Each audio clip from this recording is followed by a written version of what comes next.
Hey, and welcome back to Two Face Entertainment, everybody. Yeah, my intro is a little bit different this time around, but nonetheless, we're here on our second live. We're just trying to make things happen again. But without further ado, guys, I'd like to introduce you guys to my nephew, Eddie Vega, who, I'll just bring him up. How about that? Let me just bring him up, guys. What's going What's on, up, Ed? everybody? How's everybody doing? It's good to See you, be. bro. It's good to be on the live. Long time coming, so we're gonna have some fun, man. We're gonna, Oh, have some definitely. fun. As everybody can see, Two Face Entertainment likes to keep their artists starving, because they keep them homeless out there in a tent. No, not for real. I'm kidding, guys. Tell them where you're at, bro. Where you at and what you doing? This is like Cash Money Records after the Carter 3 or the Carter 4. So right now I'm in Houston right now. I gotta deliver some stuff, man. So I'm just staying busy. The summer heat. What else can we do, man? It's just Right. the heat is something else. It's something out here in Texas, man. It's unbelievable, man. It's unbelievable. Hey, but you should deliver some stuff. Let's keep it legit, brother. What are you doing out there like Pellets. this? I'm Huh? delivering pellets. I'm Oh, delivering but pellets. you're a truck driver. You're a truck driver. Yeah, You're out there. truck driver, Yeah, yeah. there you go. Uh, Just making that clear, bro. Doing truck driving.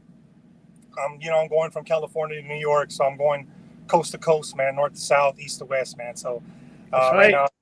now, I got to take some pellets to Carlsbad, New Mexico, and then head on home, man, for the Nice. weekend. So, Nice. Well, yeah. congratulations on that, man. Stay safe out there on the road, bro. Stay safe Oh, yeah, out there on the road.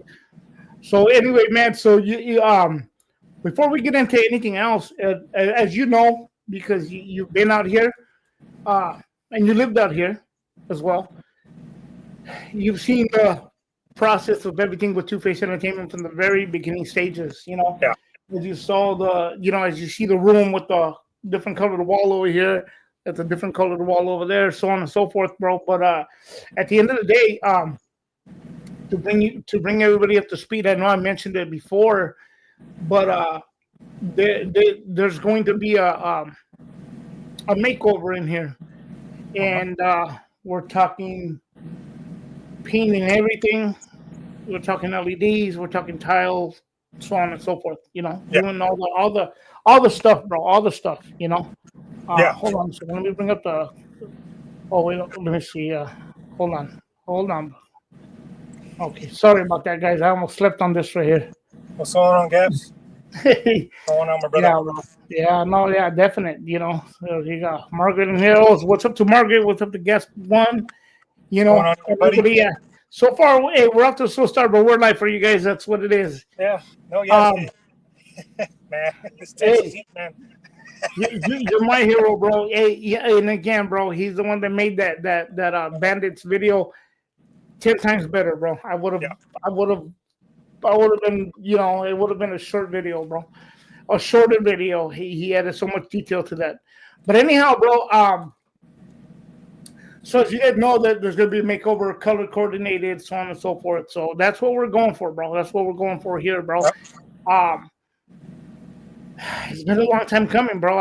Plus I have the lights, camera, action. It's not no longer working through the phone. Yeah. It's a light, camera, action, bro. So once all that gets hooked up, then the rest of the equipment will get connected in here, dudes. But other than that, man, what else you got going on, bro? What else you got going on besides traveling around? We'll start off with the whole podcasting. I mean, it's a progress. It's a progress. Yeah. Man, you started in the van. You started in the van, and it's just just little by little, and that's the way things need to be. You can't always start from the top, and then end up at the bottom. You got to start little by little, and really that's what makes everything more precious, and that's what makes everything more worth it in the end. Is that I mean, man, it could be the most smallest things in the world, but just doing what you're doing, getting everything set up, like it's a work in progress. And once it's all done, it's going to be totally worth it, man. It's going to be totally worth it. So, at the end of the day, it's just being patient and just, just enjoy what you love to do, man. And that's definitely. That's what matters. Definitely. I'm saying hi to Morgan, bro. No, you know what, bro? Thank you for that, bro. I appreciate that. What happens is, dude, that like as you know, we've started from humble beginnings, bro. Yeah. And we started from the bottom, now we're here. No, anyways, bro. No, I mean, no, but you know what, bro? What? Like, and yeah, that's what it is. And Two Face Entertainment's always worked that way, bro. Yeah. We started off with the boombox. Oh yeah. Into a boombox, into a karaoke machine, so on and so forth. That's where we originated from. And you know what? I will say this to people. The irony in all this is that recording on a karaoke machine, recording on the boombox, the very first stages where Two Face Entertainment origins from, was actually in this very room. Yeah. In this very room. So it's been, Yeah.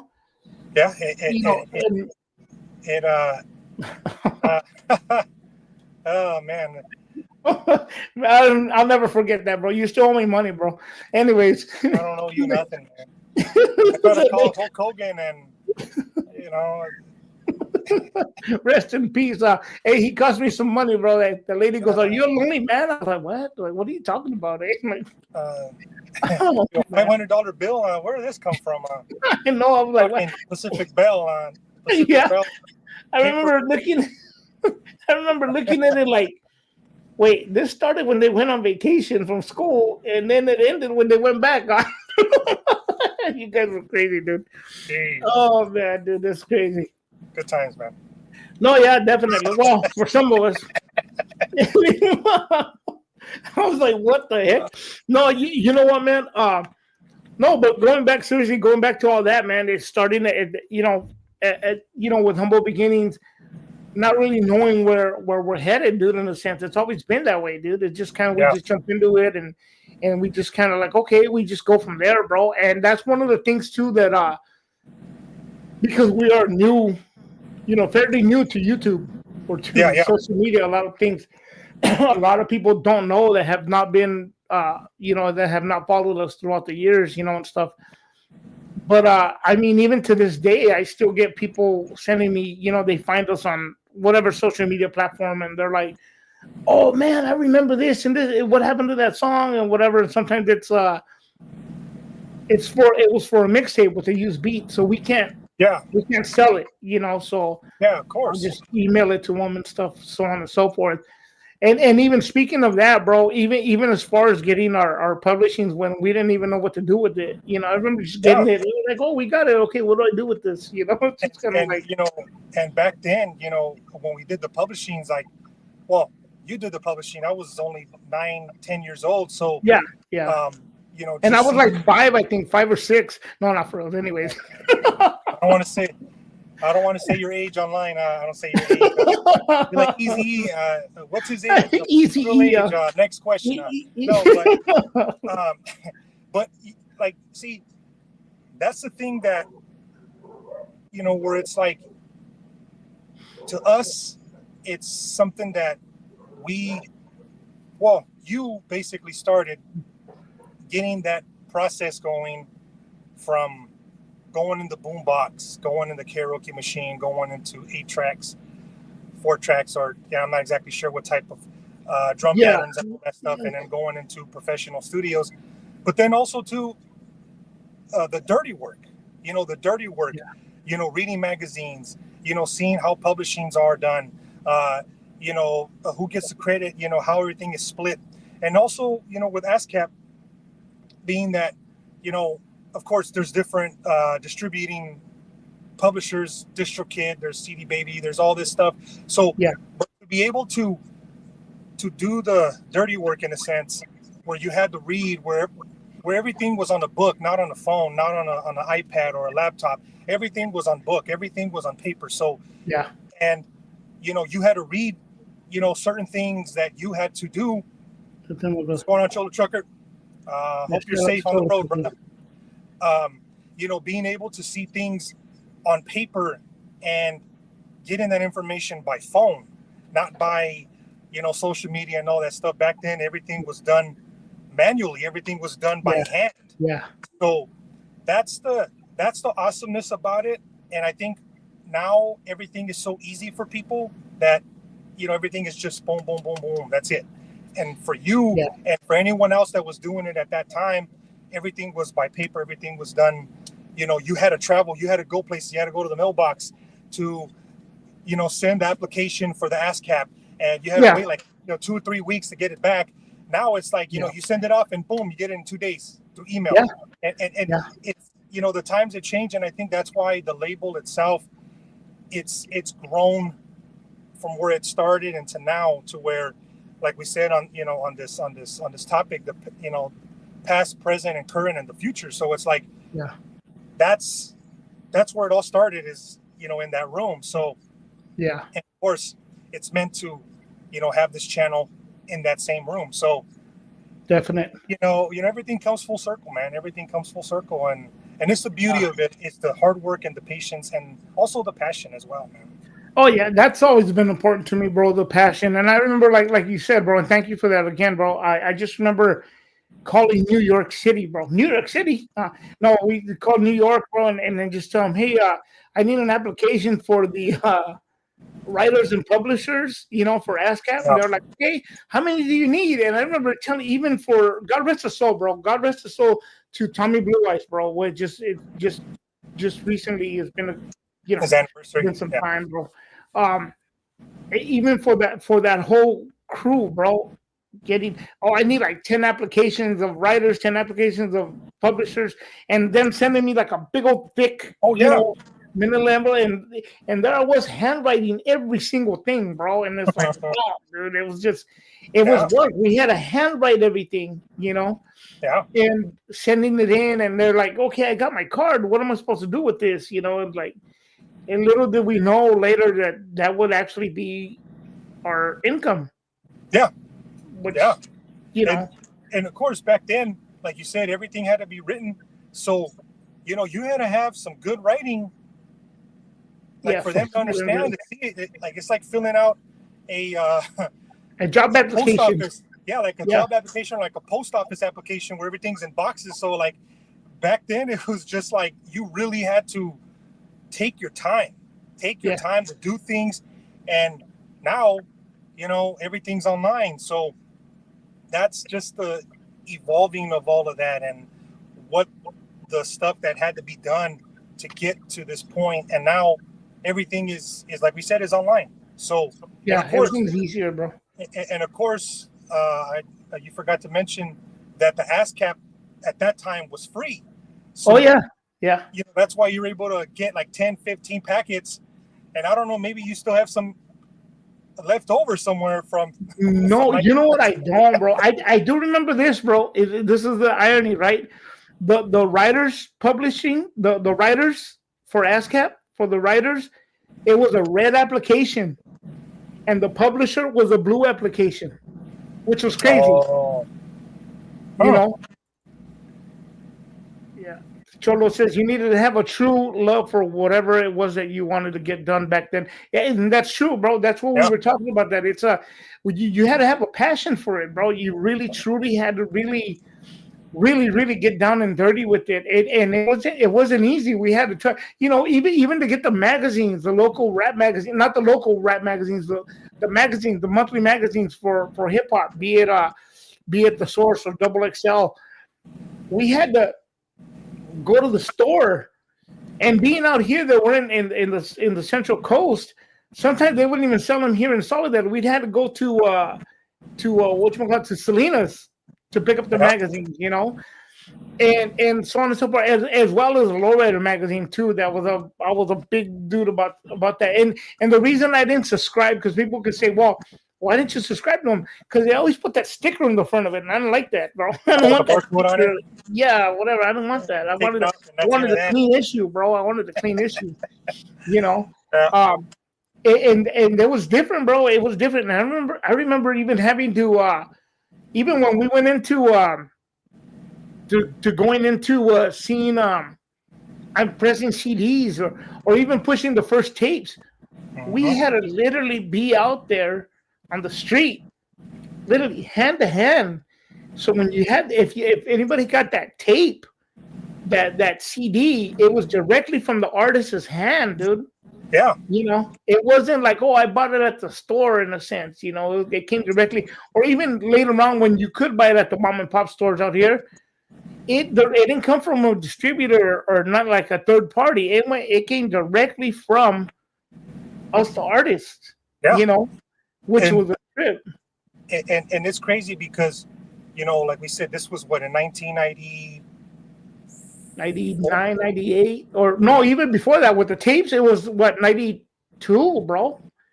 92 and 97 when I released Catch of the Day. Yeah, see, that cassette in particular, that one in particular, that one is I remember, that's crazy. I remember on the computers, man.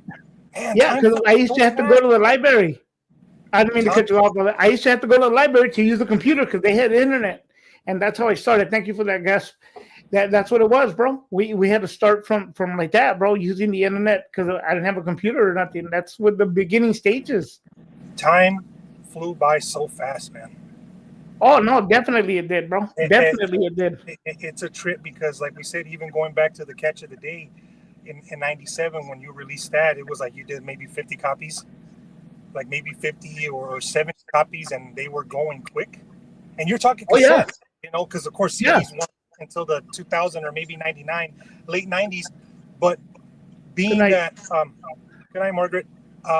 Being that record was like the, you know, like that's where it started. And of course, we go back into the early tapes, but being able to do all that by hand and just starting, you know, in that room, is where in this very room. Yeah. And so just being able to do it for this long and still have that love for it and have that passion for it. And of course, you know, it's not always going to love you back. It's always going to overwhelm you, just like anything, you know, just like anything that we do, it's going to overwhelm us at times, you know, but at the end of the day, it shows that as one grows, we tend to love it more and more, you know, and that's why I think everything now, just back then to now, it's just, man, I'm still amazed at the time just went by so fast where we forget the things that you have done and I've done just from what I remember at that age. But for you, like to remember all those things, it's like, man, like I totally forgot I did this. This is what I had to do to get to where, you know, these had to be recorded or even pressed up for that matter. So dude. You know, it's a journey, man. It that's what the journey, and that's what it's, you know, I mean, man, I'm still surprised, man, how long it's gone, you know, from the early 90s when there was really nothing going on besides what was going on in town. What the bomb ass rap song? What the bomb ass rap song? You know, nothing going on, right? No, you know, bro, like speaking of that, I remember going all the way to Seaside, which for those that don't know, that's what, about maybe 45 minutes, give or take, from out here.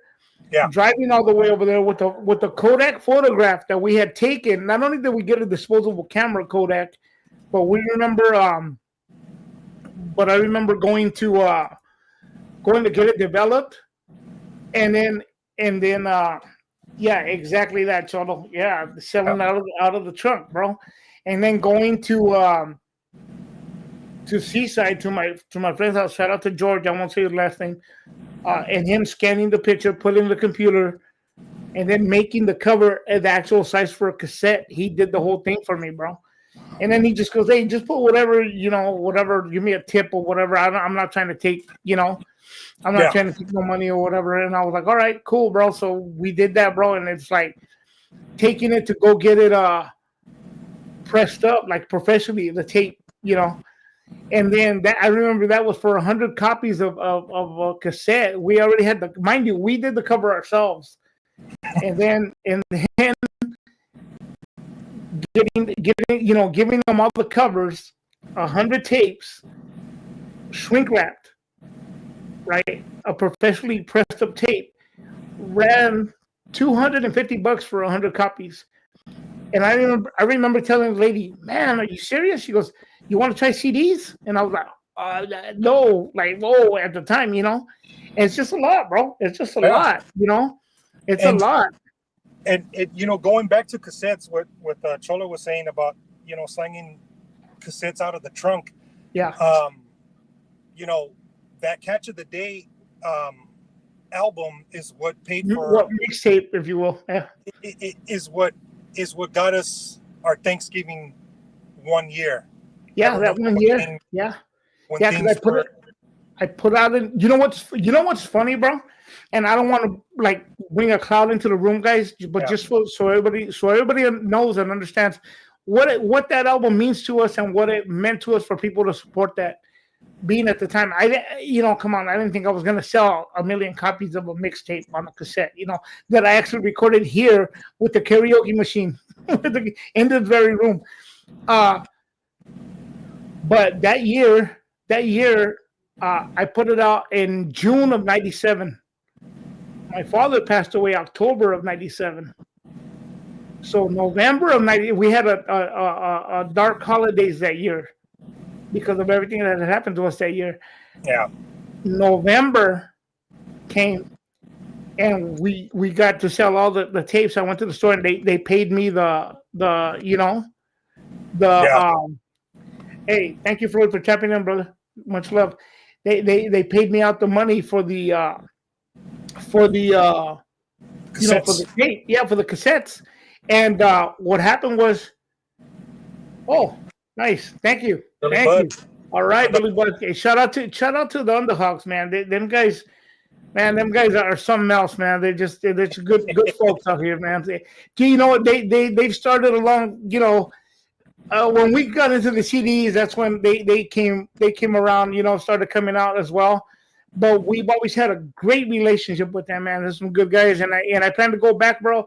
I just need to finish writing some of the other songs, But hey, I've been busy. And that's the thing, That's the thing about it, bro. Is that doing the stuff back then, it was just it just meant a lot to us that year, bro. It meant a lot to us that year, Yeah.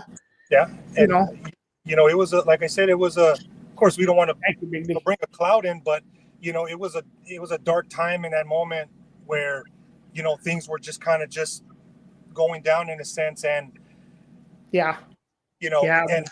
and being that cassette for what it was, that's a whole nother story, but for what it was and what that story was based on. But the fact is that's what got us our Thanksgiving meal, and you're talking everything, even down to the pumpkin pie.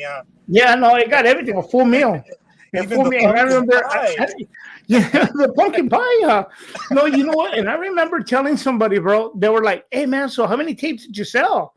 And I said, "Well, it didn't do much." And at the time, being still new to the game, still being new to the game, bro, I was like, "Well, no, I didn't do too much, bro." I said, "I didn't do too much," I said, it just bought Thanksgiving dinner. And that person told me, "Bro, it served a purpose.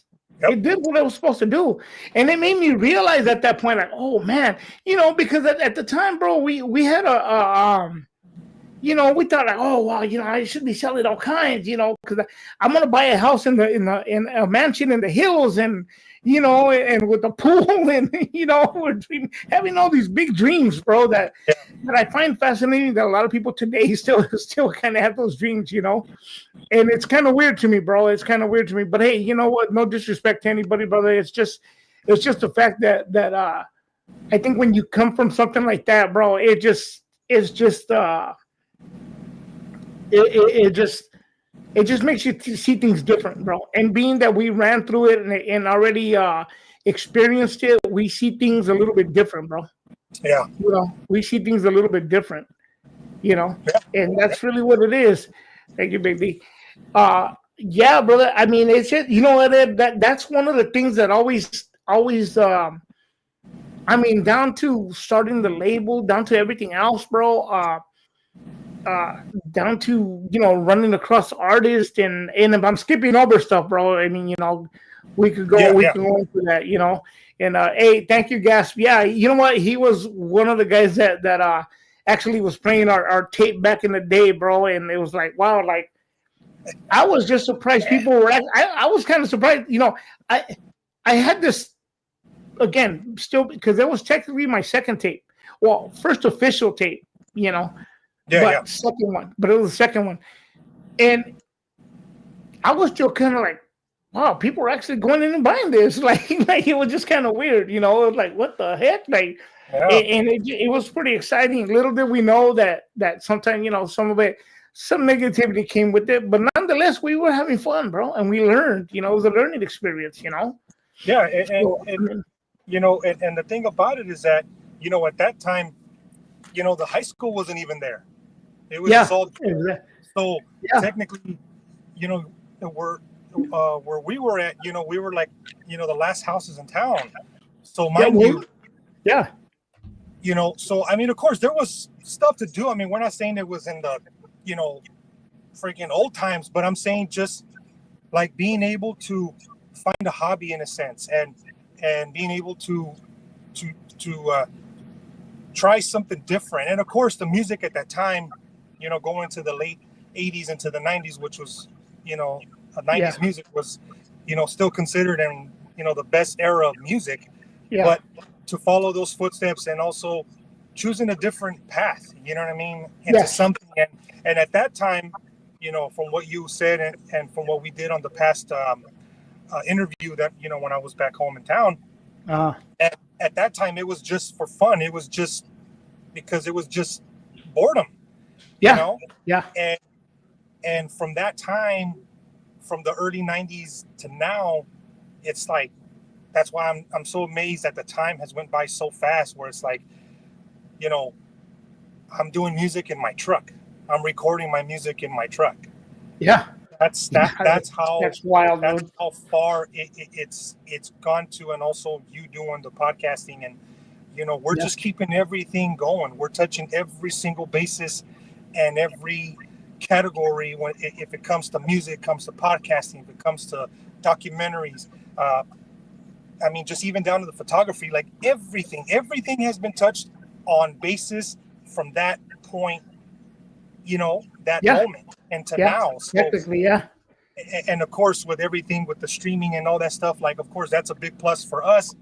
And also it shows that we haven't stopped. There's been a few roadblocks, a few roadblocks here and there, whether it's personal, whether it's, someone's going through something, or just, just oneself, but we always manage to keep things rolling, and, and that's what makes longevity what it is. And that and passion, and the passion, of course. And that's really what it, comes down to. It's the passion and the love for it, man. But it's a trip, man. I'm so amazed, man. Like, just even seeing Gas talking about the old stuff, and I'm like, man, I don't even remember that. I don't remember that at all. And that just shows how much. Yeah, no, definitely, bro. Let me ask you a question, bro. Do you remember how old you were when I first put you on a song? And remember, it was, well, no, let me just ask you like that. And I'm talking the very, very first time. Because it wasn't a full song. You were just doing parts. If you and your brother were doing shout out to Yeah. Elias. Yeah. I think it was it had to be. Well, it wasn't straight from the underground because I was the first one. That was you and Eric Galvan. Shout out No, to True. it was straight from the underground. Oh, Oh was it? no, it wasn't. No, it No, wasn't. it was just you and No. him. It was just you and Yeah. him. Yeah. The second one was Catch of the Day. That's when I was doing backup vocals for the old song, the cover song Richie Rich. From, Yeah. Tastes was like a seasoned veteran? Was a seasoned veteran? yes. No. It was half thing. Oh Half yeah, thing. half Thing. yeah. Tastes like shh. Yeah. Yeah. And you guys were doing backups, on that. And yeah, bro. So what was well, it was recorded in '96, I think it was. Late '96, because I put it out in June of '97. Yeah. Something like that. So what were you, like 10, 11, whatever? No, not even. No, I don't know. Give or take. Yeah, about eight or nine around there. Give or take, right? Yeah. So mind you, bro. So mind you, that stuff right there, dude. It just goes into that, bro. And again, having to go down and keep everything moving along. Getting just getting everything going, bro. It wasn't like it is today, where you get up and you go on your phone and just click and just post it up. Here's the link, go for it and check it out, and that's it, bro. Yeah. And then thank you, Big D. Appreciate that, brother. Yeah, guys, give us a thumbs up, please. And that's the thing, bro. That's the thing, bro. That I think it's I just think it amazes me, dude, of how that's always been, to anybody else who probably doesn't have a passion for it or excuse me, or hears the music and says, oh, I heard it. Hey, it was cool.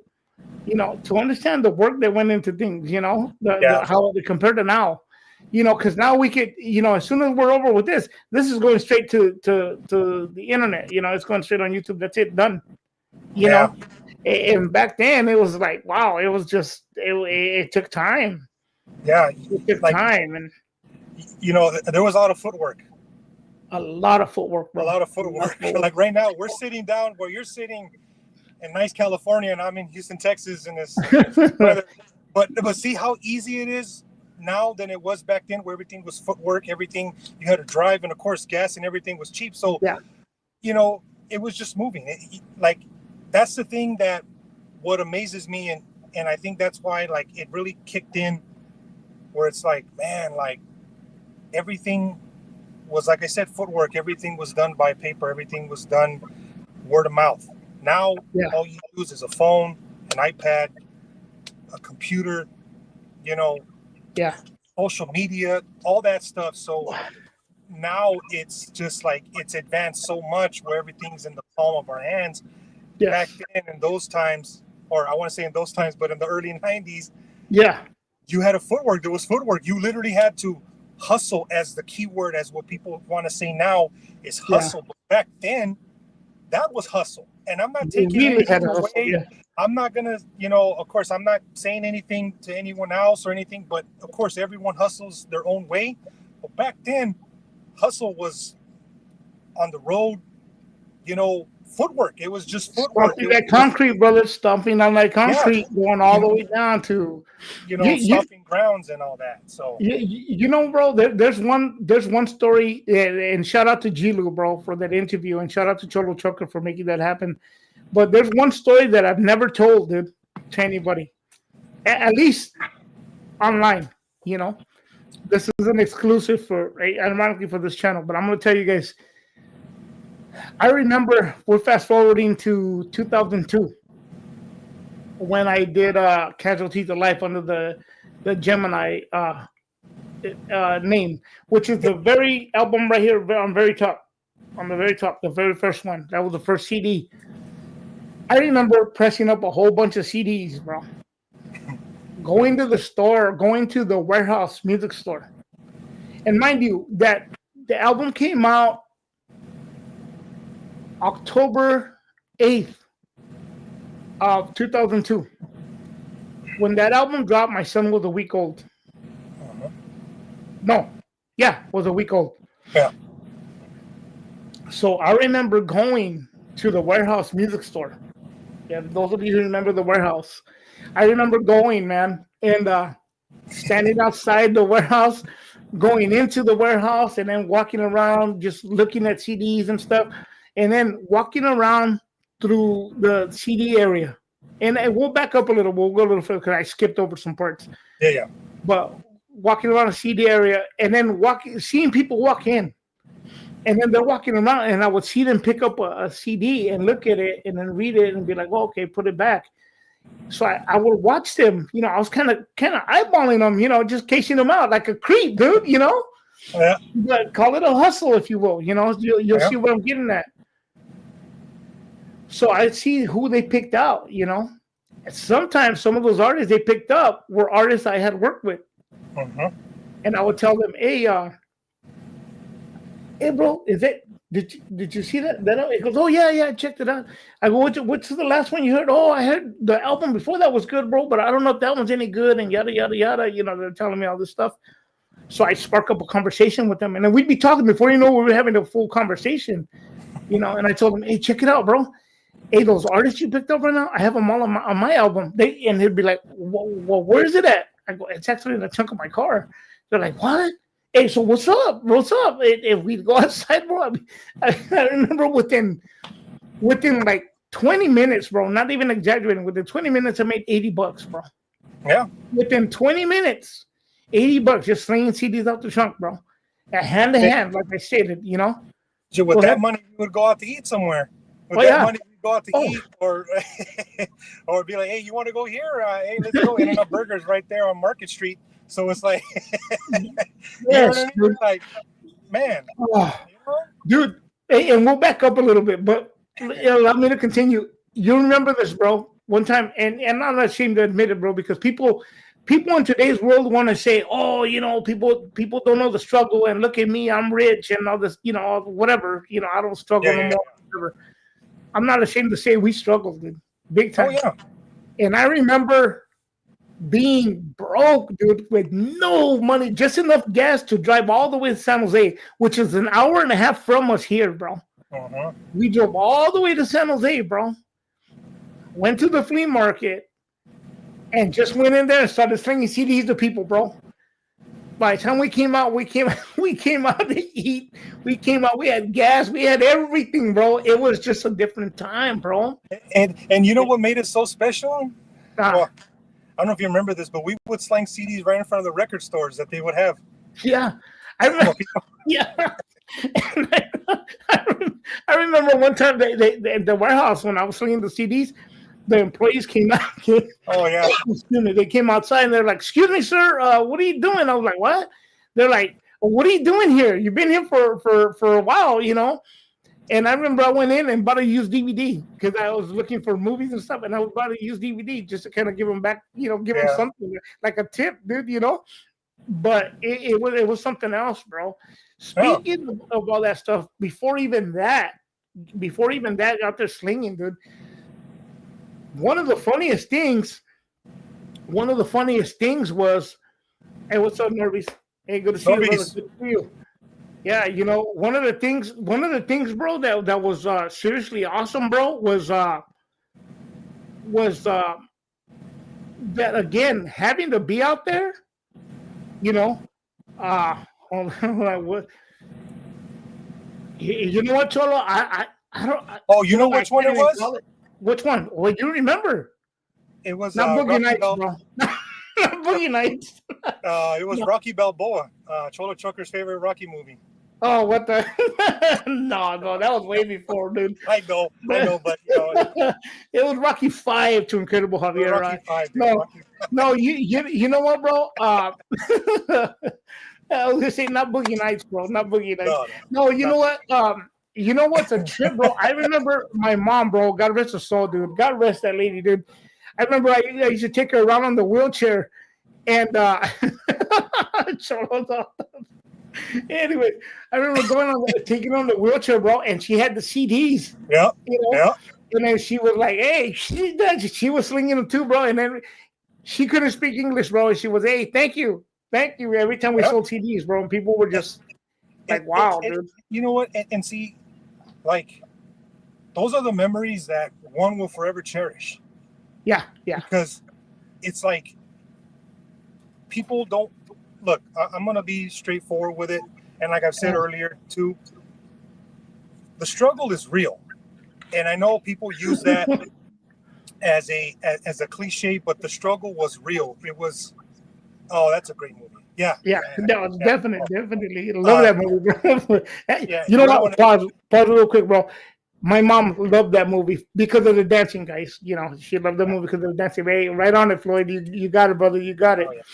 But go ahead. But you know, great movie though. Yeah. But you know, just the fact that, like we said, you know, the struggle was real. Was that there was ups and there was downs, and Yeah. that's what made it special. Is that it wasn't just all good. It wasn't just like, oh, you know, I pressed up 100 cassettes or 100 CDs and I sold all 100 in a day. Yeah. And that's the image and that's the portray that people want. People that anyone else wants the others or the viewers or someone else, you know, to put that in your minds that it's easy. And in fact, when you're doing that, that kind of just sets an image on yourself.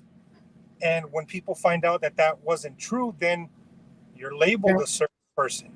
In our situation, and of course, I'm not saying that we were the only ones that did it. I know there's other people that have done it, and they have, you know, their stories, you know, to be told. But I know as far as we go, we had, you know, you had your mom on a wheelchair, my grandmother, and we were just roaming around San Jose's flea market. You know what I mean? Yeah. Yeah. Carrying CDs, and it's like, that's the kind of things that, you know, like I said, those are, you know, memories that, you know, just will be forever be cherished. And, yeah, definitely, bro. Definitely. And I think that's why the drive that we do still keeps going. You know, it's a great movie. I actually like that movie. I actually like that. Val Kilmer. But, you know, that's what makes it special, you know, and not everybody wants to talk about their stories and how they did it. They just want to give them the glory and the glamorous things, but and show money, bricks of money, like, hey, look at me, I don't struggle, I'm rich, and like, and it's not real, like, though. And you know, like we, you know, have conversations outside of you know, of this, you know, to each his own. Yeah. You know, to each his own. Everyone does their own thing, but I know, you know, oh, that's a good. Oh, dude, my mom used to hate that movie, right? Remember? Oh, ya vas a poner esa película otra vez. She used to hate that movie. And it was, and you know what? I that's the movie. That's one. Ironically, dude, we used to watch it. That's one movie I don't have. I don't have that that's movie. That's funny, dude. But my mom used to hate that. You're gonna put that on again. In Spanish, she would tell us. But you know, like, that's what makes it special, man. And I think that's why we continue to do what we do for this long. You know, if it was easy and everything was like just the way people pictured it to be, then everyone would be doing it. And since we went through those trials and tribulations, we went through the trauma, we went through the heartaches, we went through the pain, but we used the music and we put it on these microphones. We put it on the microphones, and that's why we continue to do what we do. And that's our therapy. Those are the moments that we go through in time and life, and we put it in our, you know, in the microphones. I mean, we don't say that we, you know, what we've gone through on there, but that's our therapy. We don't have to say it on it, you know. That's just, you know. And I think that's why a lot of those things, that some of the things I've forgotten, you know, you remember. It's like, man, like, what a time that those moments will never be duplicated. And exactly on point, Cholo. Exactly on point, bro. Yeah, exactly on point. That's why we don't push that narrative of, whoa, we've never strived to be the number one people out here in this area and everything else. We've always just been what it is. Exactly. Yeah, no, and it is. That's very true, bro. That's very true. Exactly. And you know, like, I mean, that's a good point, man. I mean, nobody wants to struggle, but the struggle is what really makes you appreciate it. And I mean, that's what more? I mean, that's clearly what it is, Yeah. And Yeah, bro. Like I said, it's footwork. Now or back then it was footwork. Now it's, Yeah. Yeah. so Just be everything like, is oh yeah, easy. I'm doing the live today. Boom. That's Yeah. it. Copy paste. Copy paste. Copy paste. And I mean that's why it's a perfect topic. What you chose: past, present, current, and the future of Two Face Definitely. Entertainment. And even before 1999, it started in the early 90s with cassettes. Yeah. So Yeah. Well, well, even go backtracking a little bit, because when I know I got a little bit from the tapes to the CD thing, right? But saying like we had to stomp ground, we had to stomp concrete, we had to really get out there and do it, right? The other thing too that we had to do was we had to be out there interacting with the artists, bro. No matter how big of a name they were, we were at face to face, hand to hand with these guys. Exactly. Even after a concert, like shout out to Yuckmouth of the Loonies. How I met them and stuff. It was in person. It wasn't through like, hey, hit me back, and none of this. Like, no, we met them. Really stomping grounds, dude. Stomping grounds.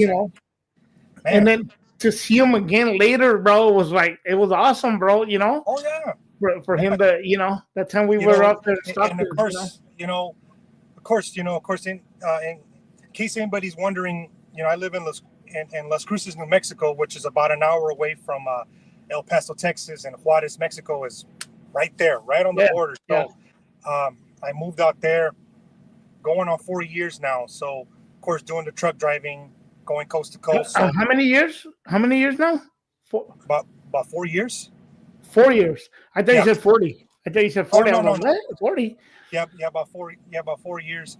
And so we, crossed paths, you know what I mean? And we end up being out there in Stockton and seeing Yuck for the first time, and also the car shows, seeing all that stuff, and got the chance to meet Tony A. the Wizard, and Forever Genesis out there, seeing the performance, got to meet him, and also got to see Yuck out of all places, and just of course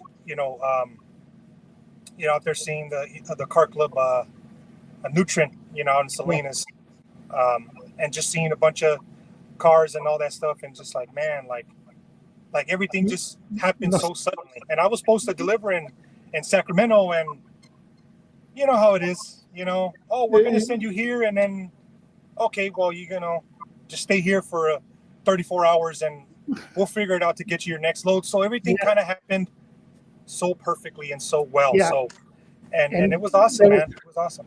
That wasn't even planned, bro. That wasn't even planned, And we just made it. We made it a day, bro. And I remember going to Mountain Mike's afterward, bro, and it was just like, wow, dude. It was just like so awesome. So much of a blessing of a day, bro. Yeah. Really. And that's just, I mean, and going back to meeting people, like face to face, rest in peace to Eric Wright, aka Easy E. I was fortunate enough to meet him, shortly before he passed. I saw Kid Frost within like 2 feet from me. I got to see Cypress Hill, Ice Cube, and all the 90s people, bro. Romeo and Joe Cooley, like, and then mind you, throughout the throughout the 90s, that's another thing. I would take you and your brother every weekend. Where did we go, bro? Every weekend we were out there. Universal Studios, Los Angeles, California. City of Angels. What's up, bro? Shout out to the Postman, man. Postman. What's up out there in Virginia, brother? Shout out to Fly Entertainment. And my brother. We were out there, bro. We were out there in Los Angeles all the time, going down Sunset, Hollywood Boulevard, going to Venice Beach, just driving anywhere, bro. Anywhere, like wherever, We and you know what's great about, of course, LA, it's not the same like it used to be. I mean, there's certain areas where it's still nice, but Hollywood Boulevard wasn't. It was never really cracked up like what it is. More of a tourist spot. Yeah. But you know what though? But at that time, like we said, those moments like that, going to Venice Beach, going to Hollywood Bowl, Yeah, you know, just going down Sunset, the Walk of Fame, the Chinese Theater. or to my tia's house, bro. My cousin's house, Yeah. really, right there in Carson. Yeah, Carson right there. Yeah, and seeing his nice the house. harbor area. Yeah, Huh? of course, going to his house and seeing all the famous stuff, and yeah, Nice. man. Be safe out there, brother. Oh yeah, definitely. Be safe out there, brother. Watch out for the LA traffic, man. Ric Flair. I never met Ric Flair, dude. Woo! I never met Ric Flair, bro. I never met Ric Flair. But like those those type of things, when going to LA every weekend, going to Universal Studios, going to Sunset, going to Venice Beach, like those moments, man. And it was every other weekend, man. It was. Dude, I remember people thought we lived over there. Remember, they were like, "Hey, what's up? Where do you live at?" I was like, "In Monterey County." They're like, "Where the hell's that at?" Like, what do you mean? They're like, "No, you don't. You live out here. You're here all the time." I was like, "Nah, bro. I'm Wow. Dodger games and so on and so forth." It was like, and see that's how. I mean, I'll probably get like lost now, but like, okay, well, wait a minute, what the heck? But I remember going, we never got lost. We just like just going everywhere, bro, and no cell phones at the time, bro, that had anything like Yeah. you want to go to Hollywood Bowl, like, or you gotta look at the signs. You gotta see the signs. Now it's just okay, GPS, boom, right there. Yeah, dude, I even took you. Remember where I took you to get a haircut, bro? Oh yeah, Platinum Cuts. Yeah, and it's owned by, if you remember who it's owned by, or who it was owned by. Oh, it was. Well, I don't know if it's still there. I'm pretty sure it's not there anymore. No, it's not. It's not. It's Platinum Cuts was in was it Hollywood Boulevard? No, it was Studio City, right across from Universal Studios. Yeah, it was Studio City. It was owned by the Outlaws. Yeah, by Napoleon of the Outlaws. Yeah, Napoleon of the Outlaws. Tupac of the Outlaws, and I remember him calling you. I think it was Was it Napoleon, or was it someone else? No, it was Napoleon. He was calling you to swing by, and I was maybe about 12 or 13 at the time. Yeah. 12 or 13, and of course I had a hairline. I had a hairline. Now it's like, so at that time I was getting nice haircuts, nice fades, and all that. So it was a barbershop, and I remember walking in. It had Me Against the World, Machiavelli, All Eyes on Me, Strictly for My, and some stuff, Apocalypse Now, the Above the Rim soundtrack, all platinum plaques, golden platinum plaques, and everything there. And I'm just like, man, like it was just a trip. I was just like, man, like surreal, huh? Yeah, and the haircut, I don't know, maybe it was like No, it was $14, bro. I remember $14. $14. I know because I paid for it. I paid for it. Well, now it's like 45, like 15, $30. Well, yeah. Yeah. It was like $14, I think. $14. I think it was like $14, bro. Yeah. But it was nice though. Dude, they really did a good job, bro. They really did a good job. Every time I see Napoleon now, bro, online, and I see him like with the haircut or lined up, I always think, they he always had the haircut. They all had their haircuts because of that. And you know what's and you know what's amazing about it is that through all the process, whether yourself or us together or myself or whatever, we always met people along the way. Yeah, always. And we always interacted with them, bro. And they always treated us like, "Oh, hey, what's up, bro?" Like it was just like cool, like whatever. I remember being asked, like, I remember somebody asked me one time. They go, "Why aren't you famous, bro?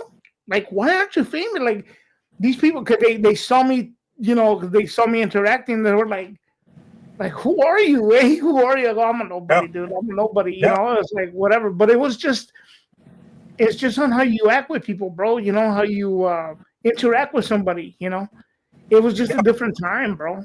Yeah, and also too, and at the end of the day, at the end of the day, they're human beings just like you and I. They're just they're just regular people. Shout out to you, Jen. Hello, Jen. Hope all is going well. Check out Convicted Hearts, Jen Magaña on her channel. Also check out Cholo Trucker, guys. Seriously, go and check them out, man. They're good channels, man. Good folks. Oh yeah. Yeah, no, you know what, dude, and that was the thing, bro. That always I think because we always talk to everybody like regular human beings, bro. It wasn't like we didn't want autographs, and yeah, we took pictures, but it was just kind of like, you know, but first it was excuse me, first it was just kind of like, oh hey, what's up? And then they would, before you know it, they would just start talking to us on regular, like even with Yuck this last time. Oh yeah. You know, we just started talking like regular, like, hey, what's up? We're not asking for anything, you know, and whatever, you know. I'm going to cut you off. No, go ahead. You're good. You're good. When when you first met Yuck back in what, 2002? Correct. Yeah. 2001. Yeah, like early 2002. I wasn't there, so I never got an opportunity to meet him. So going back full circle, you know, you got a song with him. You actually got to kick it with him. You got to, you know, the night before, you got to party with him. You got to go to Monterey. You got to chill with all these people. And me, you know, and everybody, D-Shot, and you know, the Mossy and JT of Into Deep, and all these people out there, bro. That night were like, and you know, was it you? It was Rocco. Who else? No, it was me and Rocco, bro. Oh, that's right. Yeah, that's right. It was me and Rocco. For those of you who don't know about JT of Into Deep, that was back to the hotel, bro. We were kicking it with them. They like, dude, it was just crazy. And I remember, I still remember taking Rocco home because he used to live in the city next, you know, further than us. Yeah. And I remember we were going, and I remember just like, I go, dang, bro, look, and we seen the sun coming up, bro. We seen the sun. We were up all night, and we were back at 10 a.m., bro, to go meet up to record at 12 o'clock noon. Yeah. Again, bro, we were just back at it again, bro. Like, you know. And at that time, I was, you know, of course, I was living down south in El Centro, Calexico, right by the border. So, you know, I missed, you know, a portion of that, but not too much. So, So when I was able to see Yuck, and he was just there, you know, of course he had, you know, I believe he was performing that day or something. I don't know exactly what happened, but I didn't know that he was there until, you know, days later. I was like, oh man, he was, you know, he was set to perform there. So, you know, being able to see him and like, not the typical, oh my God, it's him. It was like, hey man, how you doing? How's the family doing? How's the music going? How's your health? That sort of thing. That's what the conversation was about. It wasn't asking like, oh, hey, you know, let me drop a 16 for you, or hey, check out my CD. No, it was like just how me and you are. Like, hey man, how's it going? You know, I asked him about, you know, how his health, because, you know, he had got sick months prior. And that was the first thing I asked him. And that's what we were talking about. Like, hey man, you know, how's your wife? How's the kids?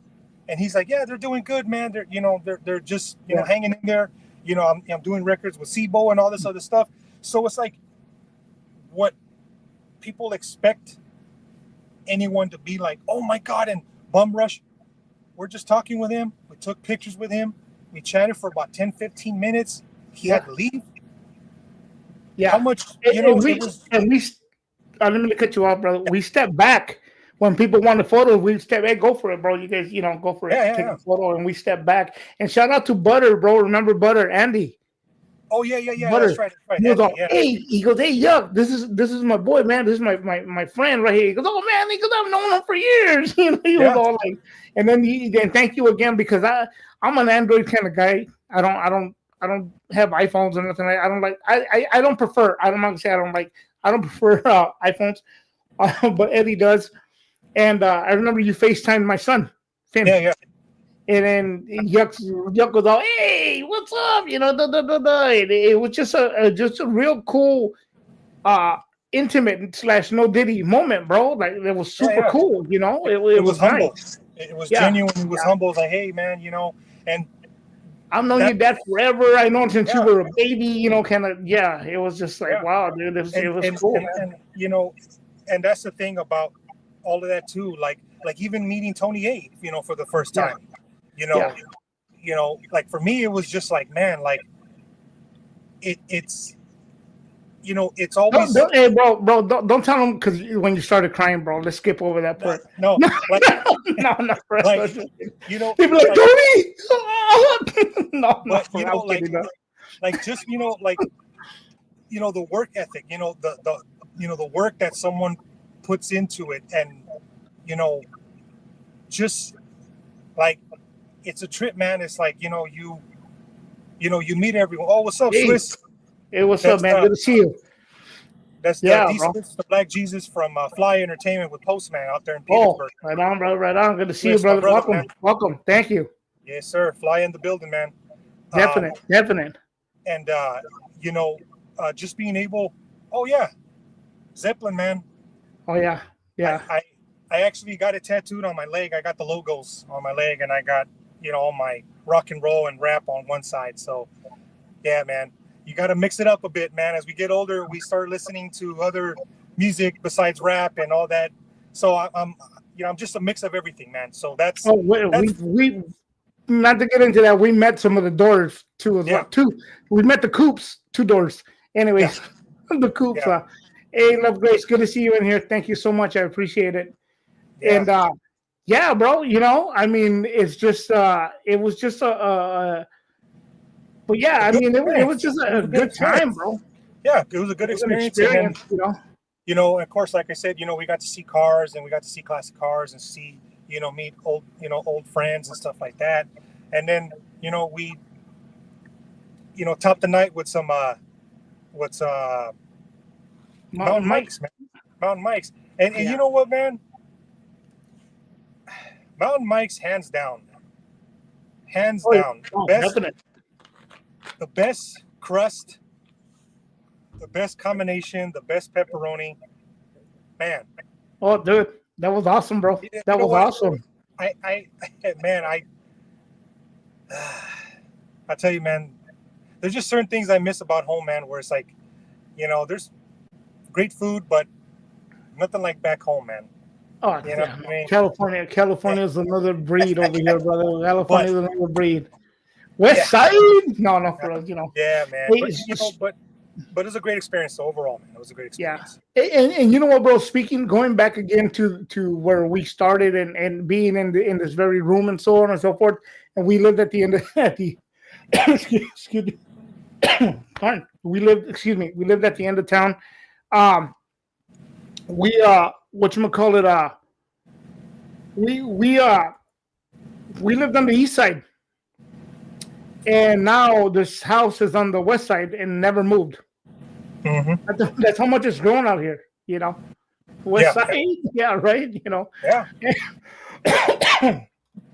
And that's just to show how much has gone on, you know, how yeah. much has gone on to that. And then you know what, going into it, something else, man.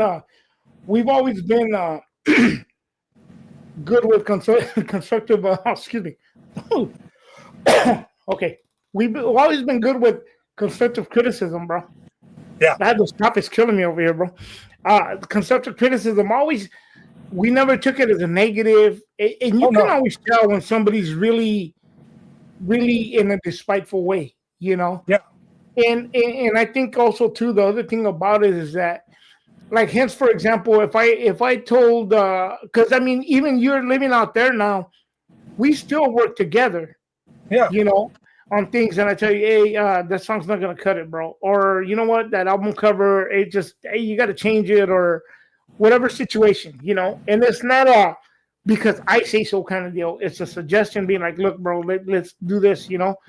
Yeah. Yeah. And we try it all the time. We try it, and we tend to be like, oh, you know what? Yeah, it works better, or it just everything just falls into its place, bro.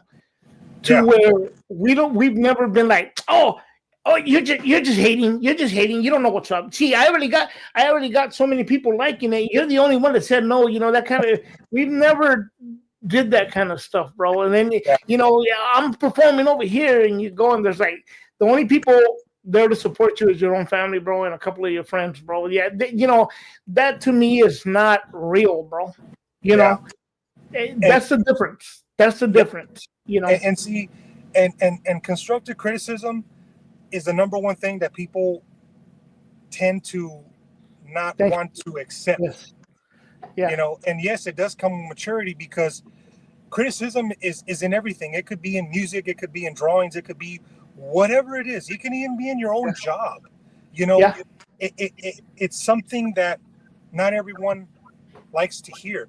And I've had it many a times when I was younger, and I still get it to this day. And, you know, there's things where it's like, you tell me like, hey, you know, I don't know about this. And at that time, I was younger. I didn't take it very well.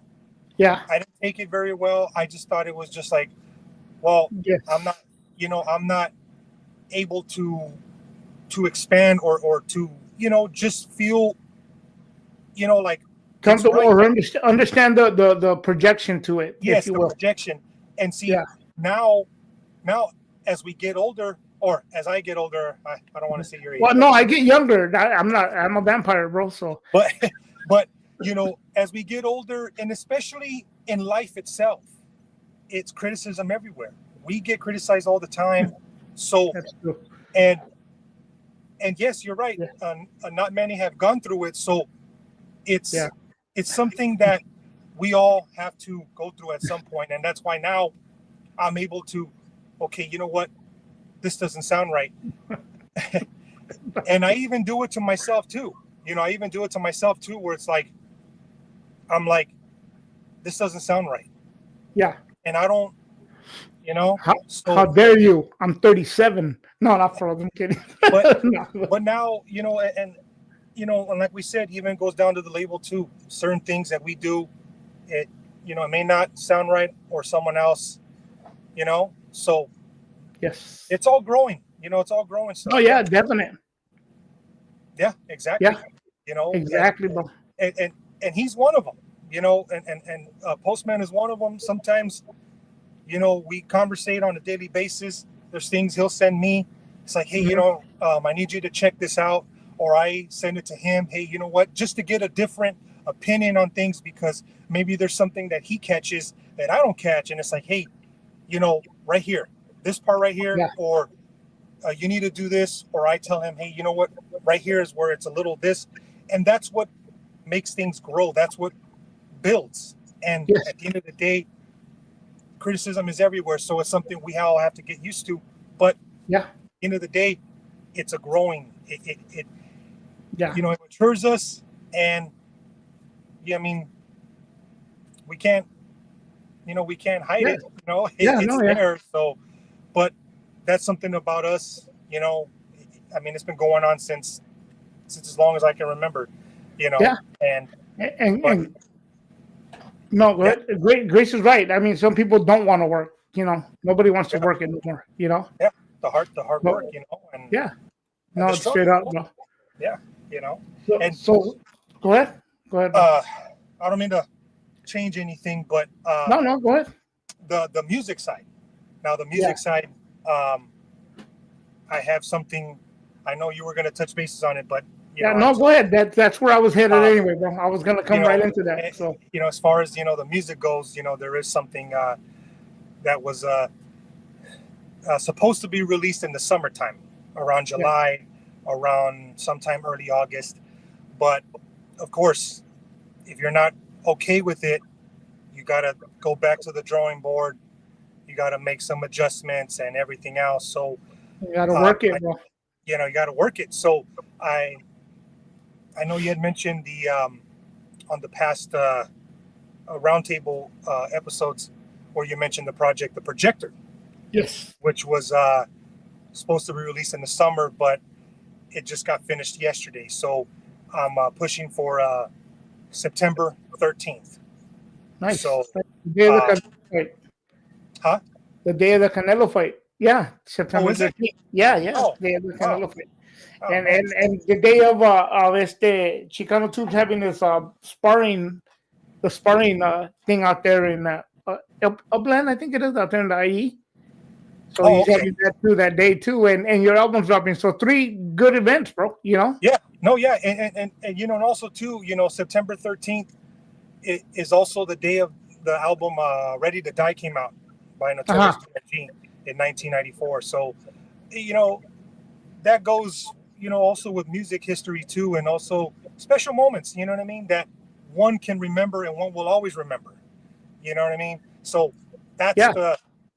that's always the biggest thing is, just knowing that music and movie trivia and all that. So that all comes into play. And like I said, man, it's 7 songs, and it's, just back to the basics, man. We always keep it, we always stay in our lane when it comes to the music, and just just keep things rolling, man. That's Definite, bro. best, man.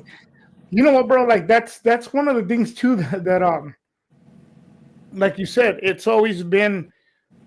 We always go over it. And you've sent me the album, and then I listen to it, and I'm like, oh, well, I don't know about this, or you know what, bro, you should excuse me, you should put this song over here, or you know what, maybe you shouldn't do this or that, like just different things, bro, different things. Yeah.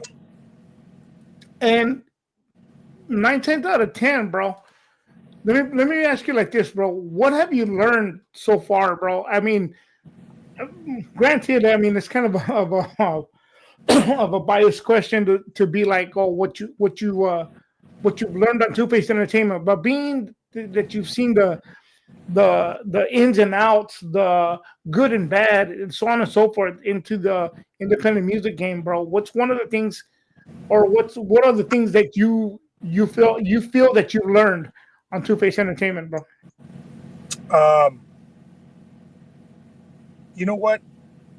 In one, no, terrible, just terrible. Like no. No. You know what? More could be done. No, You know what? I don't know. I no, but you know what though? Like honestly, this is just my own personal. My thing is growth.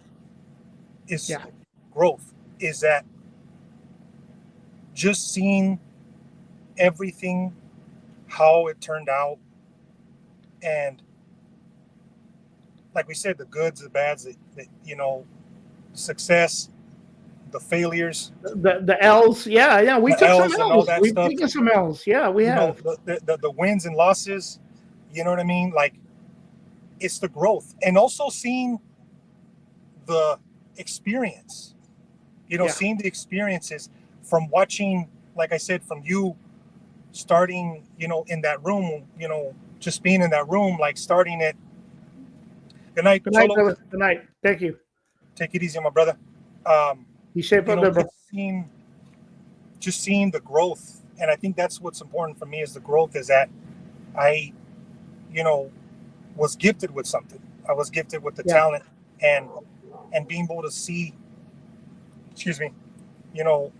yourself, and also people that were in that time, and some people came, some people left, some people stayed for a while, they left. So just seeing all of that come to fold from that moment to now, it's the growth, man. It's the growth. And as I get older, I appreciate it a lot more. And also the maturity too. And just being able to be mentally strong and just appreciate it, because like at the end of the day, the label, not only that it's a business, and of course everything is ran a certain way. Of course, we have that fun, we have that freedom. You know what I mean? And we have that freedom. So to me, it's like, that's what makes it more unique. Yeah, definite, bro. And of course, there's other labels. They run, certain things a certain way. Everything's, it has to be this business, and there's no fun in it. At first, it was like, okay, boom, boom, boom, boom. This is the way it needs to be. Now it's like, it's still that same way, but we have fun doing it now. It's more flexible and stuff like that. It's more flexible, and like me just being in this truck right now, like I do my recordings here, so it's like it's to show that responsibility. It's to show that responsibility, and like we've said on numerous occasions. Yeah, I'm in the truck, I'm doing the recordings. I'm taking that responsibility to say, you know what, I'll take it, from here. I'll do what I need to do here. Boom, it gets sent to you. This is what I have here. Check it out. everything's good. If it's not, it's Yeah. fixed. That's the teamwork. And Yeah, no, it is. It continues to be teamwork. Yeah. And those are those moments that will always be cherished. So that's why I think the growth has a lot to do with it. And also just getting old, man, just getting old and appreciating it more and not taking it for granted, and you have to have fun with it. And I know I'm going off another subject, but passion is something that a lot of people are lacking on. Yeah. And maybe it's the music now, because the music now, like,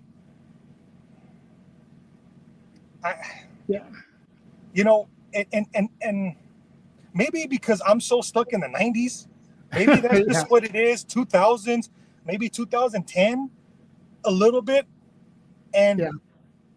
But now it's just like, there's no passion, there's no creativity, there's no unique sound. Everybody sounds the same. Everything sounds the same. When 3 artists sound the same, you can't tell from each one. Yeah. It's like, oh, I'm the second verse, but I thought you were the first or the third. And the hook, everything sounds the same. The beats sound the same. The music sounds the same. So it's like, that's what the music is now. And all we did was just we stayed in our lane. The music has evolved. The years have evolved, but we stay in our lane. All we doing is just upgrading the sound. Still staying in that 90s kind of era. Yeah. But we still keep the lyrics, bro. Like, music and lyrics.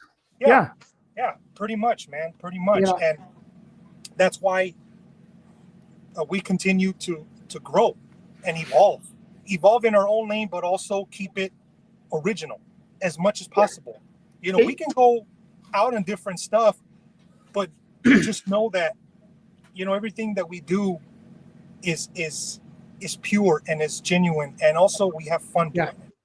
We have fun doing it. Yeah, straight up. No, Big D, you're hitting it on the head, brother. You're hitting it on the head, brother. That's how we see it. That's why we take it in. We take it into. It's hard to relate to music now, bro, and we take it. That's how we take it. Where we take it. The other thing too, bro, that I think I've always ran this label, and I've stated this before. One of the things I've always done here at Two Face Entertainment, bro, is like, and this.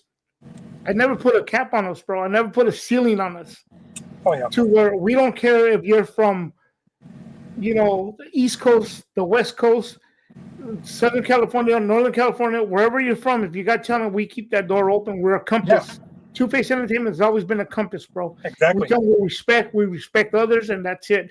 We don't bound ourselves to one thing, and that's not taking anything away from anybody who wants to run things that way. That's their deal, And I respect it if that's how they feel about it. I mean, the way I see it is if, for example, even as far as this right here, this being one of the second, but one of the first podcast, if you will, interviews, whatever it is, that lives that we're doing, that we're bringing into the fold. I understand that sometimes they may not be a guest that somebody doesn't like, Yeah. And the situation is that the problem is that what happens is that some people like we've reached a point now, bro. Like back in the day, if we went onto a channel and the program was on and we didn't care for it, bro, we flipped the channel and went to something else that we like seeing, Yeah. Oh, trust me, bro. We've seen our share, bro, because of our harsh opinions about it. Yeah.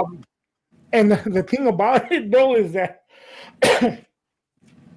see, we were used to flipping Texas heat, man. This Texas heat. Oh, we were getting, we'll have to wrap this up pretty short here too, though, bro. No, but I wanted to get this point across that we would flip the channel. We'd go somewhere else, And the thing about it, bro, is, excuse me, we'd go on to something else. And I see that with social media now, a lot of people feel they have to go in there and antagonize people, Yeah. and say their thing, harsh things. Bro, if it's not for you, click off, bro. Yeah. And respect to everybody. I don't believe in disrespecting any of my guests, any of the people supporting.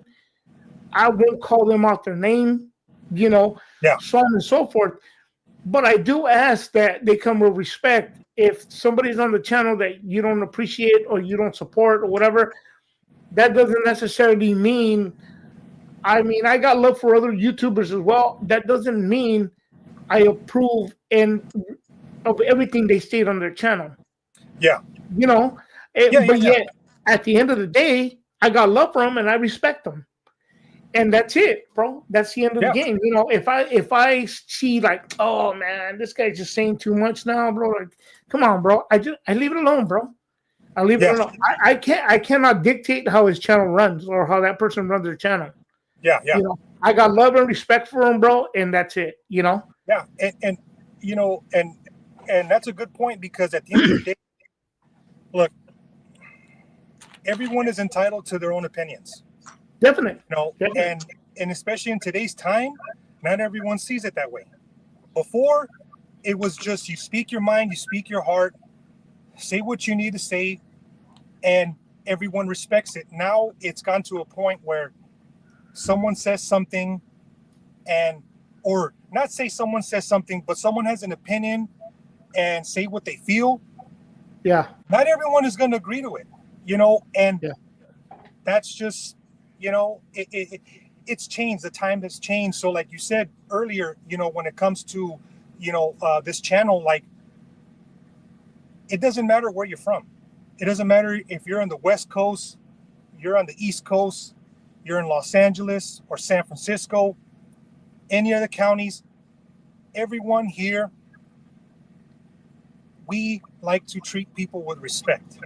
It doesn't matter where they originate from, where they're from, what city, what hood, it don't matter. And it's always ran that way. It's always ran that way. And it's always been that way because, like, in a sense, you just never know when you have to cross that path. You know what I mean?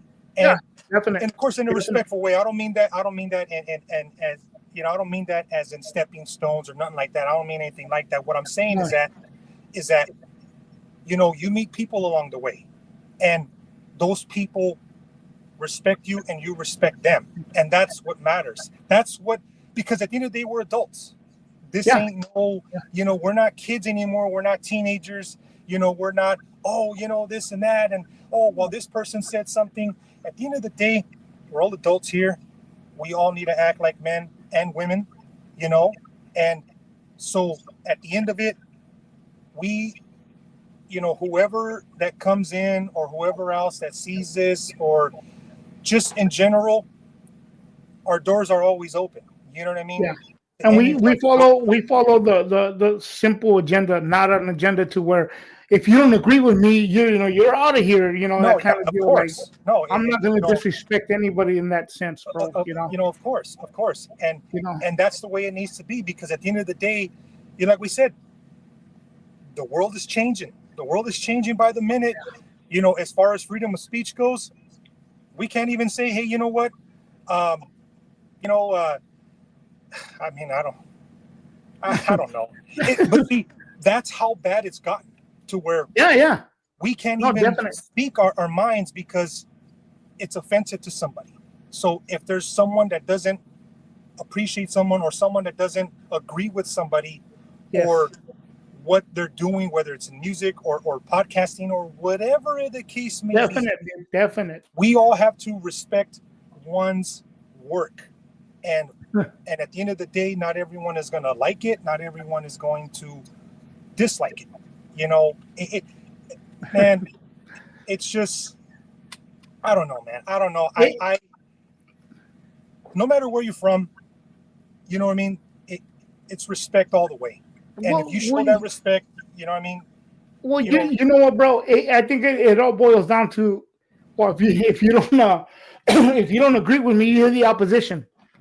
That's not how we roll here, bro. No, no. At the end of the day, that's not how we roll here. Yeah. That's bottom line. It's like, Yeah. no, it's not. That's not how it goes. Um, like you said, we treat everybody with respect, bro. That's just the bottom line to it, dude. And to, again, disrespect anybody on social media, bro. I think it's not a healthy thing because they can see us, we can't see them. And that's not a fear factor. That's a straight up what it is. Respect, bro. You respect the people going into your thing. Of course, you're gonna have your trolls. You're gonna have people who just, that's gonna come with the territory. We know that already. Yeah. But at the same time, bro, that doesn't give anyone the right to just start, cussing people out and disrespecting them for that matter. If that's how they truly feel, that's how they feel about it. Yeah, and go ahead. It's like you said too, man. Like, if there's a certain person or that's in or commenting or something, and if you don't like what you see, then don't watch. Yeah, that's it. Maybe it's not for you that night. Maybe it's not for you that night. But that's the thing. It's going generally. It's just open general. It's just general to anyone. You know what I mean? Yeah. Like, because at the end of the day, I mean, to everyone that's watching, how you see us right now, is how we are in real life. Yeah, we're like that in real life. You know what I mean? Yeah. And the thing is, we don't put up an image for people to say, oh, well, that's, and then we log off and whatever. Like you see us on here, we're calm, and then you see us in town, we're just like who are you? Kind of thing. No, we're just regular people, man. Regular people just having fun and doing what we love to do, man. And if anybody doesn't like it, then they don't have to listen and they don't have to watch. And that goes for us as well too. Like, it goes for everybody. You know what I mean? Yeah. If it's just, we just gotta just be real, just be honest, and just put it out there, bro. Yeah, just put it out there. I mean, no, it's simple. It's a simple thing, bro. That a lot of people, I think, in today's world have forgotten how to be simple. Yeah. But I will say this. Bro. Changing the subject a little bit, bro. We're coming to a close on this, but yeah, I wanted to ask you, who you have on your album, bro, on the upcoming. Well, it's an EP. It's an EP. It's an EP. It says 7 songs. Right. Yes. Who you have who you have featured on there, and who and what was it like for you doing this album, bro? And shout out to Barbara. Shout out to Barbara. She remembers you when you were small, bro. When you were a little boy. When was this? She don't remember me being a little boy because I was never little. No, I'm kidding. Shout out to you, Barbara. Definitely respect. Thank you. I honestly don't remember, but thank you. Yeah, you were small, bro. You were small. And the album is titled The Projector. Thank you, baby. Uh-huh. The album is titled The Projector, not like a movie screen. It's basically something that a good friend of mine, Rel's the Postman, had told me about. It's our human desire. It's our weaknesses. It's our strengths. In our bodies, which is the 7 chakras, which is the root, the throat, the stomach.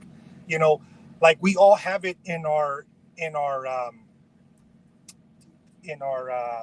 like the Leos, the Geminis, the Pisces, all that stuff. We have certain things, and I know it probably kind of throws everyone off, but that's the kind of thing that I see in my strengths and my weaknesses. So titling it The Projector is basically showing that, I'm a person of vision, of seeing things, how it works, just putting everything into a movie, just trying to creative, basically the creative mind of it.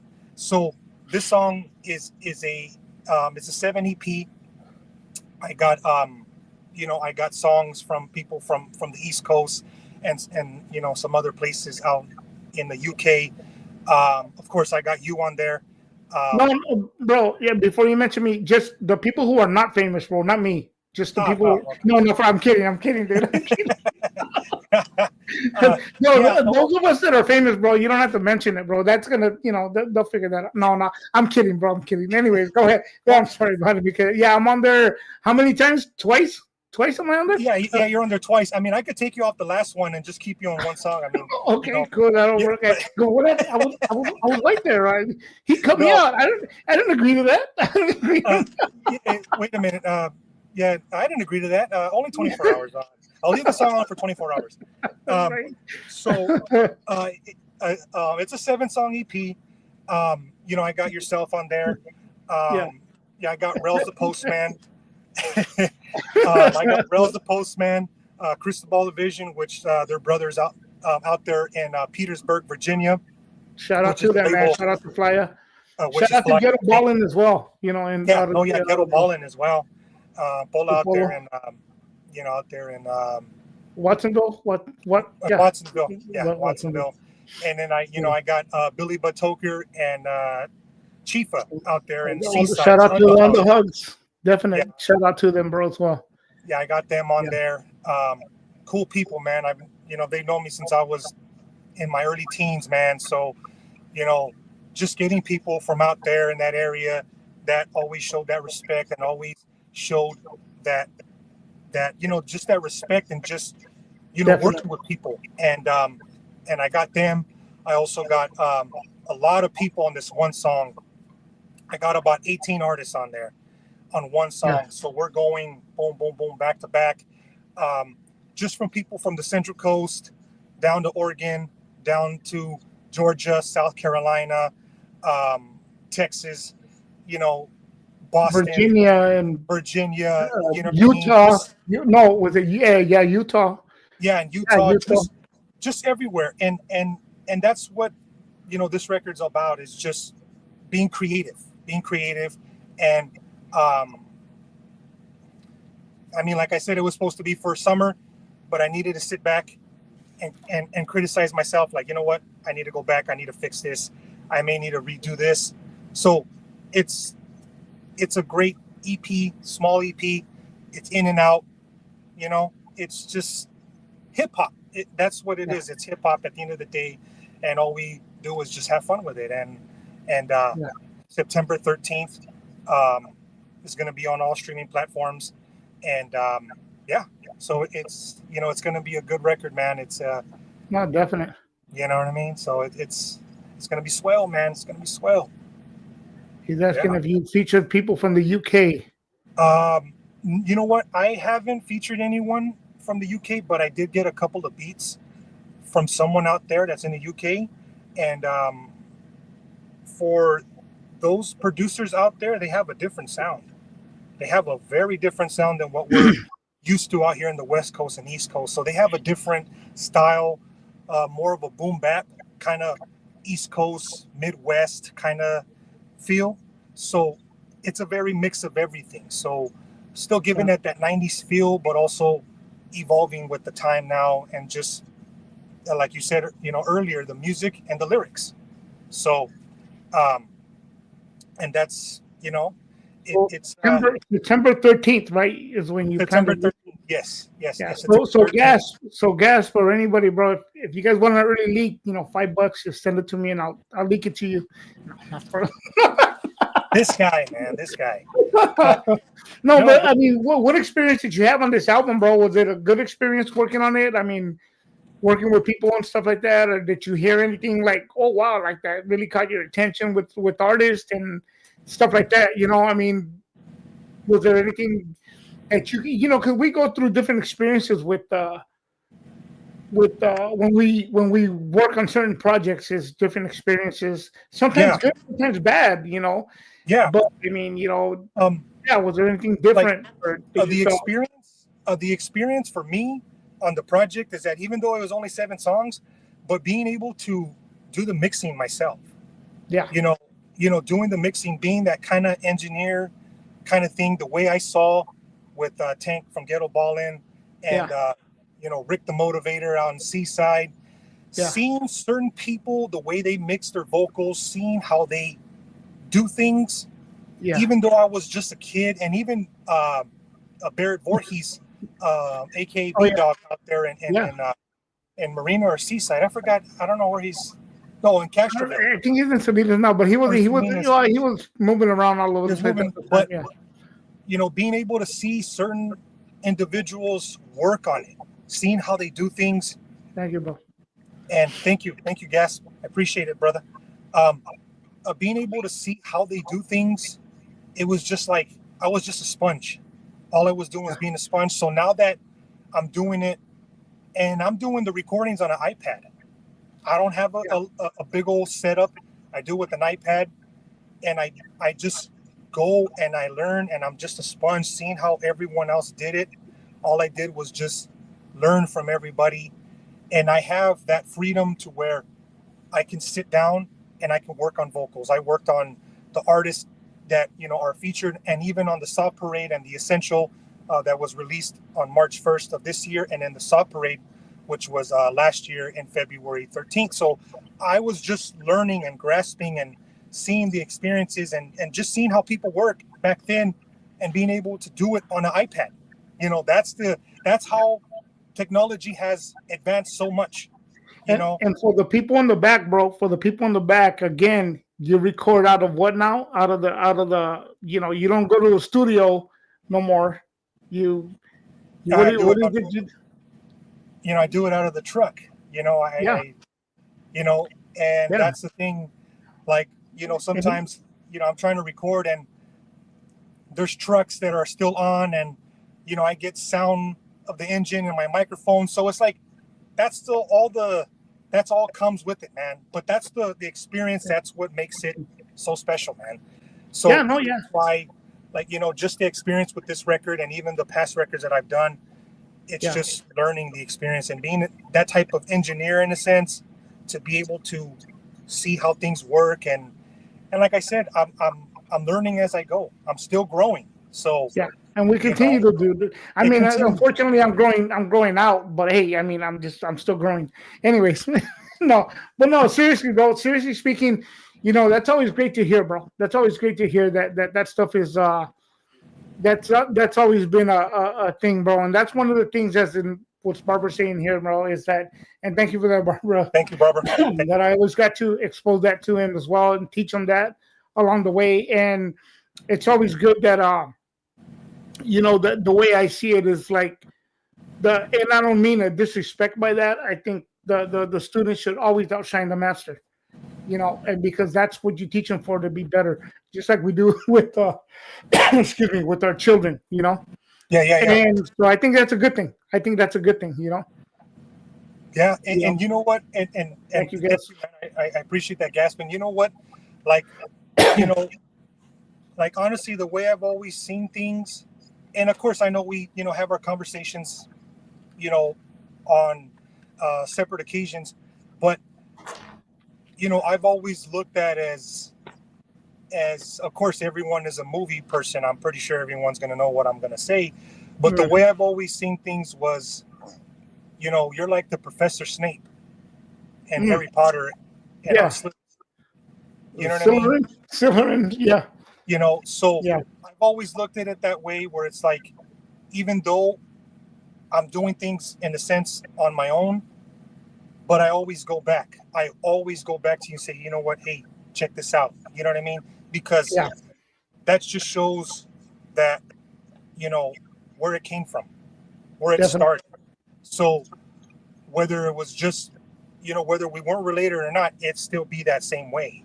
So that's what makes it awesome and unique, is that, that's the way I look at it, is that you're like the professor and I'm still the student. I'm still learning and still, you know what I mean? Still learning, and growing. So definitely. And that's what makes it so special. And I think that's why the longevity that we have on just not only music, but your podcasting and everything else that we do, it's growing and we're evolving, and we're still the same people. We're still the same people that you see us on here and now. We've had it, dude. We've had it all. We've had it. We haven't. We lost some of it. Took our L's. we've had it all. Then we've had less of, and but we continue to be the same people that Yeah. that we are, bro. Daniel's on. Well. This is our old friend Daniel. You know, Sweet Belay. You have yeah. a problem with that? So when he steps out of line, I do this. Like I do the thing. Yeah. Sweet Belay. You have a problem with that? No sense. No mercy. Oh, But yeah, yeah, bro. you know what, man? Man, I like honestly, at first I was a little nervous, like, Yeah. but like it's just like having a conversation, just you know what I mean? Yeah, Like that's what this is, bro. That's what this is. The good thing I see about all this, bro, is that now we get to bring it out in the open, bro. And be able to have this conversation and show people, like, and we got to get off of here, guys. But I will say one thing: one of the most fun times that we had when we recorded together was the picture show. Oh yeah. When the music's over, we had my son on there, his cousin, and then we went in there and did our stuff. Like, we were just just having fun with stuff like that.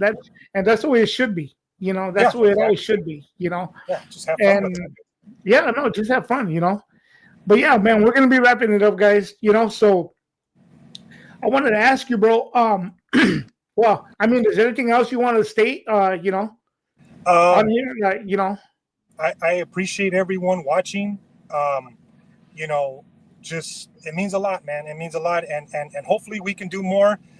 But my schedule is so edgy, because of the traveling. But right? It fickles, and yeah, you know what? But honestly, I do appreciate everyone on here. It means a lot.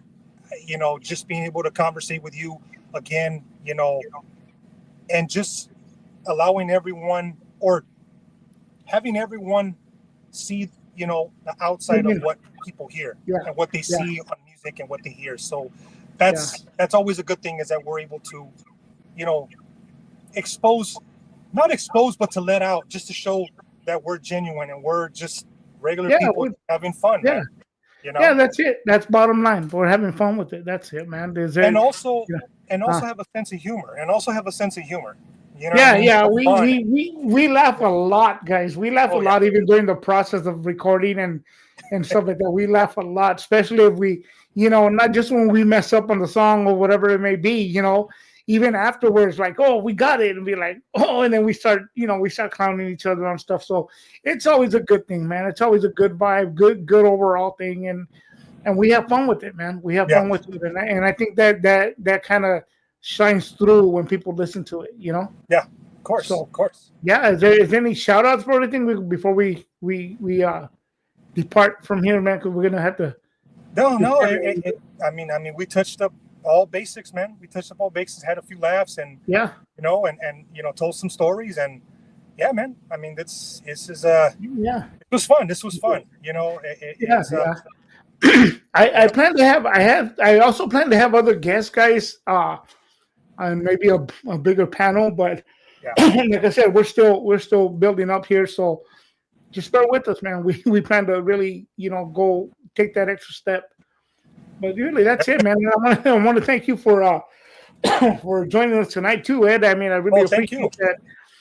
Somebody can say like, oh, it seems rather biased, that you're on here, but it really is work, bro. That you had the time to do it and take the time out of your schedule. Excuse me, while you're on the road and stuff. So it's appreciated, man. I want to let that be known as well. Oh, it's not just okay, now he'll do it, and then that's it, Yeah. It's not like that at all, guys. So, much love and respect to you and your family, bro. I appreciate that for everything. So, when it's good to see you, man. It's good to see you. Happy. It's good to see everything, man. It's, dude. Man. Like knowing stuff, and like we've known each other forever, and I raised you from day one, literally. My life is apples and oranges, brother. And I can honestly say I'm at peace, and I'm very happy, bro. That's somebody that's really, it's a major difference when somebody has your back, bro. And somebody that can hold a conversation with you and listen to you and so on and so forth. I am extremely ecstatic and happy That's good, man. right now. Seriously Real speaking, good, bro. man. I won't even get into it anymore, bro. I just know that I'm at loss for words, bro, and that's rare for me to be because I usually pretty vocal, but No, yeah. but I am extremely happy, bro. I mean, hey, you know what, bro? Somebody that's gonna walk hand in hand with you through the storm, bro. In a sense, Yep. it's. I mean, it's priceless, bro. It's No, yeah. priceless. It's And I'm good. priceless, And that's and really just good. for those in doubt, it is a female. Okay, guys. So no Diddy. Anyways, Take that, take that, take that, take that. I thought I told you about no, but you know what, man? Well, is there anything else, bro? Before we head out and that's it, or No, man. I mean, like I said earlier, I appreciate everybody that's tuned okay? in, and for this long, and we appreciate it, man. And hopefully we can talk about other subjects and stuff like that. But for now, I'm like I said, I'm excited, man. I got to see you, you know what I mean, on here, and Vice thanks for, versa, bro. of course, and got to start getting ready for bed, and just Yeah, no, yeah. Oh, and you know what? Before we go, bro, I'll say that I'll close out with this, bro. Going back, we talked about meeting Tony A, the Wizard. yeah. For those of you who may not know who Tony A, the Wizard is, if you guys remember High C in the album Scandalous, I'm Not Your Puppet and Sitting in the Park. That's Tony A, the producer of that album. A gold-selling artist I'm not just throwing it out there. He and I have become very good friends, but very very good friends, and shout out to him. And that's not me clout chasing. That's not me trying to. That's me being honest about it, man. So I thought we make that clear. So just to to not name dropping, but in a sense of showing that we worked hard to be where we're at, bro. It's not, and we don't use people for whatever situations, Yeah. But with that, guys, we will close out. I want to say thank you to everybody, love and respect to everybody, whether you caught the live or you caught a little bit of the live, you catch it, on the replay. Much love and respect from Two Face Entertainment, from myself and from Eddie and everybody else. Thank you. Give you guys all blessings, guys. And with that, we say good night. Thank you so much. Good night.